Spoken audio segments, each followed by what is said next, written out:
podcast. So as we dive into today's topic, let me just say that I think this series of educational events that we're doing surrounding the Don't Worry, Retire Happy method, I think it's really valuable, regardless of wherever you're at in your life. I think you'll get a lot from this, whether you're 35 years old with many years ahead of you, or whether you're 65 years old and you're getting ready to retire. Okay. So this presentation, this series of educational presentations I'm doing is based on the best-selling book, Don't Worry, Retire Happy by Tom Hegna. This book was then turned into a public TV special, which has aired in over 80 million homes since its debut in November of 2014. Now, I am proud to have been coached and mentored by Tom himself. And so it's with his permission and with great pleasure that I bring you this series of Don't Worry, Retire Happy. But before we jump into today's topic specifically, which is maximizing your Social Security benefits and why that's so important, I want to take a couple of minutes to recap our previous week's presentations, which will help bring us here, because we're really focused on that retirement piece and whatever happened to the happy and happily ever after, because retirement used to be a promise, but it doesn't work out that way for so many people anymore. For so many people, retirement has now become a time of worry and anxiety and wondering if they'll be able to live the dream retirement that they had planned on. And the number one reason why is longevity, because people are living to greater ages, and which is a really good thing because that's medical technology, healthier living. But the average 65-year-old male, on average, he's going to live to age 86. The average 65-year-old female is going to live to age 88. And there is a 50% probability that one half of that couple will live until age 92. There's a 25% probability that one of them will live to age 97, and more people are living to be age 100. And so longevity is the greatest risk to somebody's retirement, because longevity isn't just a risk, it's a risk multiplier of all the other risks. And we've talked about that in previous sessions, but specifically for the amount of money that you need so you don't run out of money during this longer time horizon in retirement. Now, people used to be able to rely on their pensions, which is a guaranteed income for life. The problem being is that pensions are going extinct like the dinosaurs. And so less than 20% of workers are now covered by a pension. And so in the financial planning community, in the investment industry, there's really been this big focus on building a huge pile of money through investments and building up your assets. But once you get to that day where you retire and start drawing off your assets, the ultimate success of your retirement, it really isn't about your assets, because they can be lost, they can be stolen, they can be swindled, they can be sued, they can be divorced, they can be decimated in a stock market crash, or they can be wiped out by long-term care. So really the ultimate success of your retirement is how can we take those assets and convert those assets into income? We're talking about cash flow. And I would say, how much guaranteed lifetime income do I have? How can we replicate a pension? And then key number two, I should go back and say that income, we want to make sure it's enough to pay our bills. That would be like our paychecks, but also to cover all of our recreational expenses and the hobbies and the travels and the things that we want to do in retirement. So that would be known as the play check. So that is key question number one, is how much guaranteed lifetime income do I have? And then number two, have I taken the key retirement risks off the table? So our approach directly addresses all of these retiree risks. But again, going back to what I just said, which risk is number one? Longevity risk. That longer life expectancy, longevity is a risk multiplier of all of the other risks, because the longer you live, the more likely it is that you're going to go through deflationary periods or recessions. The longer that you live, the more likely it is that you're going to see stock market crashes. The longer that you live, the more likely it is that you're going to withdraw too much money and run out. The longer you live, the more likely it's going to be that you need long-term care.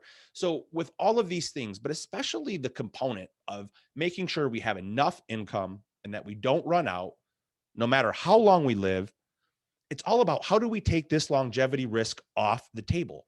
And here's the thing, those assets, those traditional investments, they cannot do it. Stocks can't do it. Mutual funds can't do it. Managed money can't do it. Real estate can't do it. And CDs cannot do it. But there is a financial product that can manage longevity risk because it's based on mortality credits, or some people call them longevity credits. So what are we talking about? We are talking about a lifetime income annuity. A lifetime income annuity. Well, what exactly is a lifetime income annuity? Well, it is a personal pension-like stream of guaranteed lifetime income from a financial institution.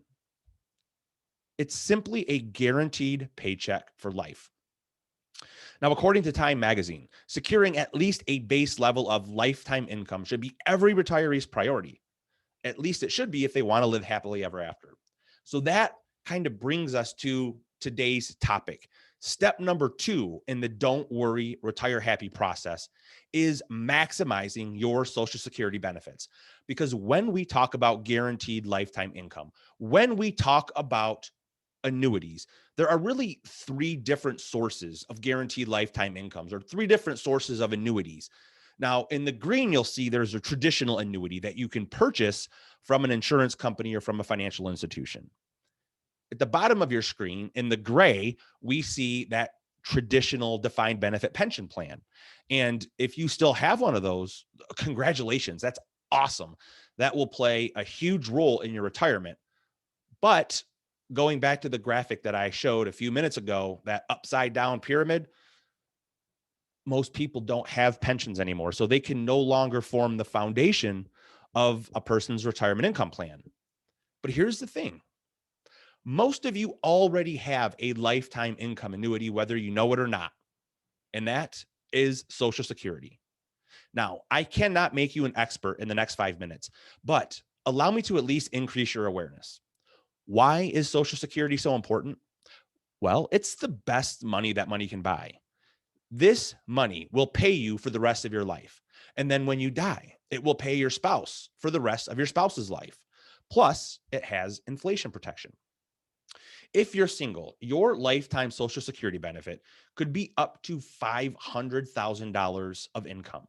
And if you're married, your combined benefit could be up to $1 million in income. Yet most Americans spend more time planning their summer vacation than planning on how to receive this very, very valuable benefit. Do you realize that it's estimated that over 90% of Americans take Social Security to their detriment instead of their benefit? Why? Well, all you need to do is go down to your local coffee shop or go down to the local Waffle House, and you'll be able to sit there with your coffee or with your breakfast, and you'll be able to listen. And invariably, over at the table in the corner, there sit the 3 wise men, and they're pontificating, giving their opinion on when is the best time to take Social Security. And they'll say things like, wow, this country's going broke and this program's going bust. So you better get to the getting while the getting's good. Take it as soon as you can at age 62, 62, 62, 62. But is that truly the best? Guess what? For most people, probably not.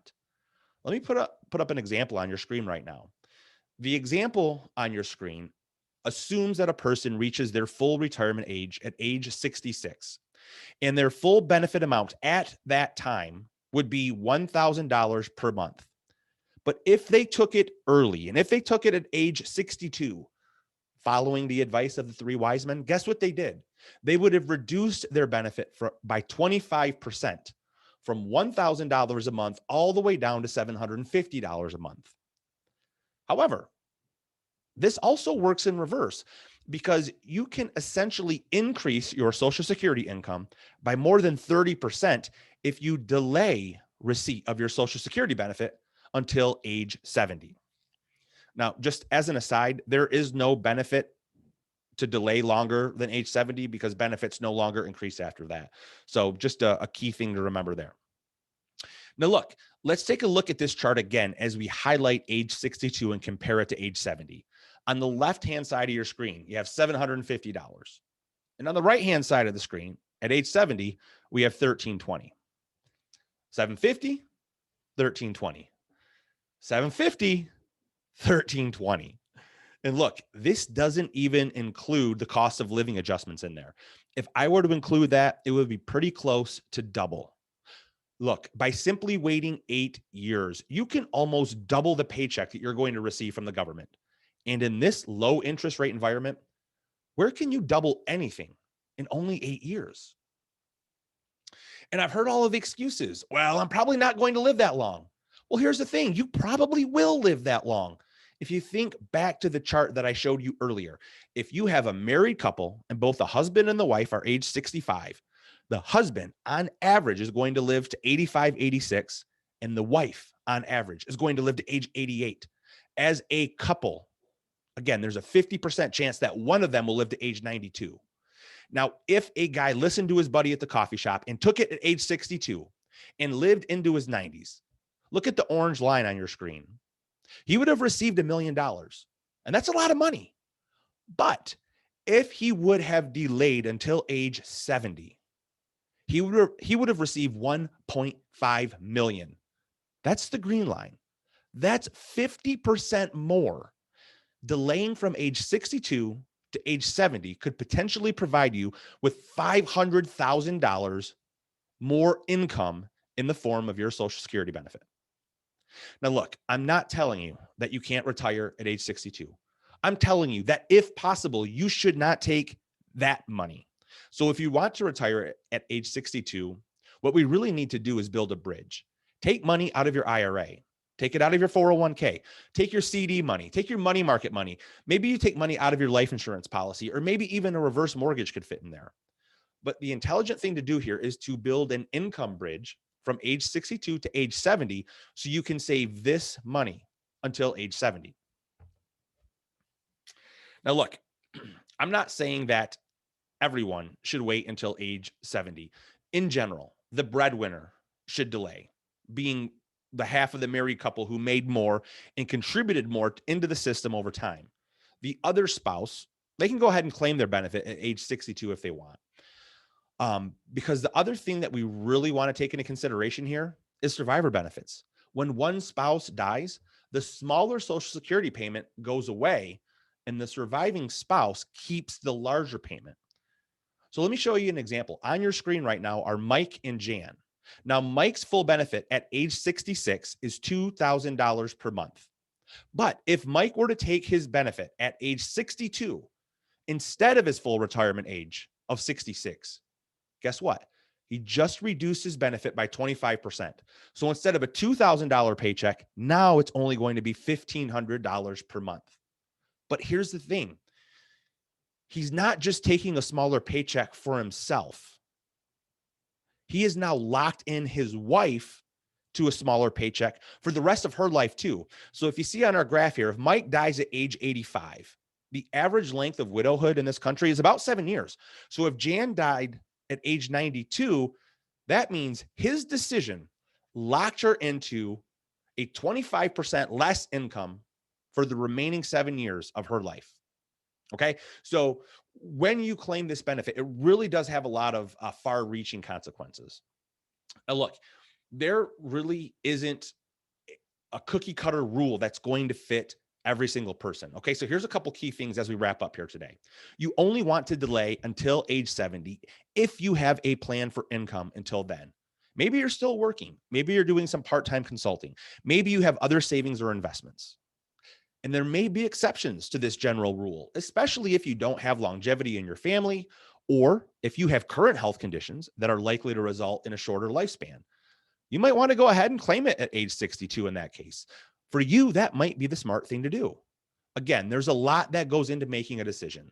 So for that reason, the Social Security Administration, they will teach you, they'll provide education, but what they cannot do and they will not do, they will not provide advice for fear of getting sued. So ultimately, you have to make a choice that feels right to you and to your family. So I've given you some basic guidelines and some basic education, but please, this is very important. So talk to your spouse, talk to your children, and talk with your financial professional and make sure that you're making a choice that feels right to everyone. So again, if you would like my assistance in creating a financial plan for you, which includes maximizing your Social Security benefits, I am a fee-based advisor. And so the plan is what's really the key. It's not about the product, it's about process and it's about strategy and it's about tailoring the strategy to you and your specific situation. So that's why you really want to work with the retirement specialist to create your plan.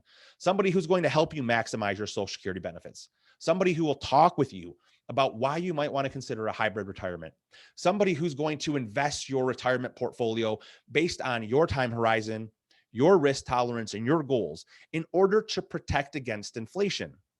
Somebody who's going to show you how, in addition to Social Security and in addition to your pension, how you can secure even more guaranteed lifetime income. A planner who's going to help you plan for long-term medical costs and help you take that risk off the table, and even why you should consider using your home equity wisely. So, as we wrap up here today, I do need to put my standard disclaimers up on your screen here.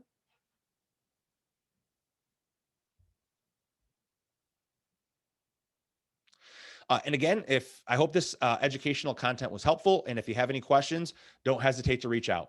Have a great day. Bye bye.